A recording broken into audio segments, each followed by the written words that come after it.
Wayanad veterinary സർവകലാശാല വിദ്യാർത്ഥി സിദ്ധാർത്ഥിനെ ദുരൂഹ സാഹചര്യത്തിൽ മരിച്ച നിലയിൽ കണ്ടെത്തിയ സംഭവത്തിൽ SFI നേതാക്കളായ കോളേജ് യൂണിയൻ ചെയർമാനും യൂണിറ്റ് സെക്രട്ടറിയും കീഴടങ്ങി. കോളേജ് യൂണിയൻ ചെയർമാനും താഴെ കണിയാരം കളോത്ത് വീട്ടിൽ K. Arun, SFI college unit സെക്രട്ടറിയും മാനന്തവാടി ക്ലബ്ബ് കുന്ന് സ്വദേശിയുമായ അമൽ എഹ്സാനുമാണ് കീഴടങ്ങിയത്. രണ്ടുപേരും ഇന്ന് രാത്രി കൽപ്പറ്റ DYSPക്ക് മുന്നിലാണ് കീഴടങ്ങിയത്. BVSC 2ാം വർഷ വിദ്യാർത്ഥിയായ തിരുവനന്തപുരം നെടുമങ്ങാട് സ്വദേശി സിദ്ധാർത്ഥിനെ ഫെബ്രുവരി 18-നാണ് ഹോസ്റ്റലിലെ കുളിമുറിയിൽ മരിച്ച നിലയിൽ കണ്ടെത്തിയത്. മരിക്കും മുമ്പ് സിദ്ധാർത്ഥിന് ക്രൂരമർദ്ദനം നേരിടേണ്ടി വന്നുവെന്ന് തെളിയിക്കുന്നതായിരുന്നു പോസ്റ്റ്മോർട്ടം റിപ്പോർട്ട്. 3 ദിവസം ഭക്ഷണം പോലും നൽകാതെ തുടർച്ചയായി മർദ്ദിച്ചെന്നും ആരോപണമുണ്ടായിരുന്നു.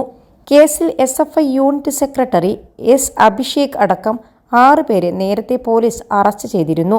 അന്യായമായി തടഞ്ഞുവെക്കൽ, സംഘം ചേർന്ന് മർദ്ദിക്കൽ, മാരകായുധങ്ങൾ ഉപയോഗിച്ച് പരിക്കേൽപ്പിക്കൽ എന്നീ വകുപ്പുകൾക്കൊപ്പം റാഗിംഗ് നിരോധന നിയമപ്രകാരവും ഇവർക്കെതിരെ കേസെടുത്തിട്ടുണ്ട്.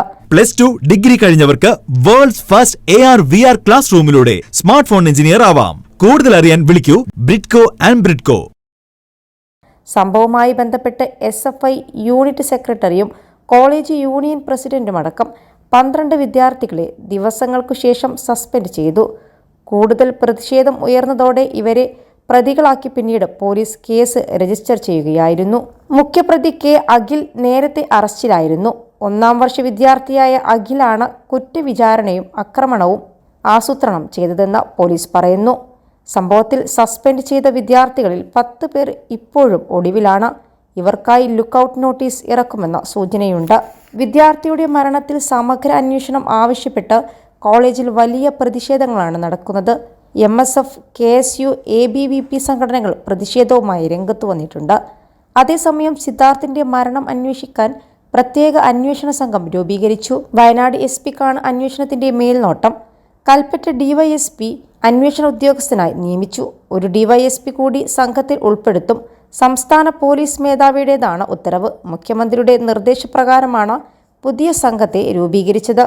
21 ലക്ഷത്തോളം സന്തുഷ്ടരായ ഉപഭോക്താക്കളും 2 ലക്ഷത്തോളം തിമിര ശസ്ത്രക്രിയകളും പൂർത്തിയാക്കിയ മലബാറിലെ ഏക കണ്ണാശുപത്രി ആൻസലാമ ഹൈ ഹോസ്പിറ്റൽ റോഡ്, പെരിന്തൽമണ്ണ.